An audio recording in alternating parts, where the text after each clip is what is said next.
सर्वपक्षीय so called नेत्यांनी Nashik bank संपवली असा आरोप केलेला आहे छगन भुजबळांनी। अनावश्यक कर्ज वाटप झाल्यानं बँक अडचणीत आली असा आरोप भुजबळांचा आहे। तर नाशिक जिल्हा बँक संदर्भात छगन भुजबळांचा गैरसमज झालाय असं माणिकराव कोकाटे यांनी म्हटलेलं आहे। सर्वपक्षीय नेत्यांनी बँक बुडवली नाही। भुजबळांच्या आरोपानंतर कोकाटेंची प्रतिक्रिया। जिल्हा बँकेची निवडणूक घेऊ नये, भुजबळांच्या मताशी सहमत असं कोकाटेंनी म्हटलंय।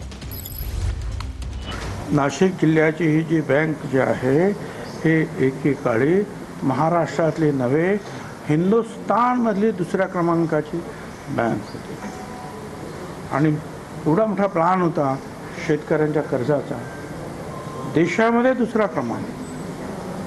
पण आमचे तिकडचे जे आहेत अनेक वेगवेगळे सगळ्या पक्षाच्या जे सोकॉल्ड नेते ह्या सगळ्यांनी मिळून जे आहे ही बँक बुडवून टाकली। कृपा करा त्याची निवडणूक घेऊ नका, कारण ज्यांच्यावर ठपका ठेवलेला आहे त्यांची पोरं तयार आहेत परत निवडणुकीला उभं राहायला। निवडणुका घेऊ नये या मताचा मी सुद्धा आहे। निवडणुका ह्या बँकेला परवडणाऱ्या नाही आहेत, नंबर 1। नंबर 2, सर्व पक्षांच्या लोकांनी बँक संपवली वगैरे असे आरोप चुकीचे आहेत। भुजबळांचा कुठेतरी गैरसमज केलेला दिसतोय।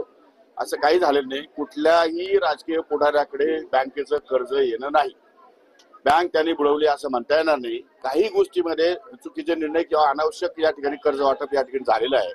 तेवढ्या एका गोष्टीमुळे कर्ज वसूल न झाल्यामुळे बँक अडचणीत आलेली आहे आणि म्हणून कुठल्याही प्रकारचा राजकीय वशिला न ठेवता बँक सुरळीत चालावी यासाठी प्रशासक राहावा ही माझी पण धारणा आहे।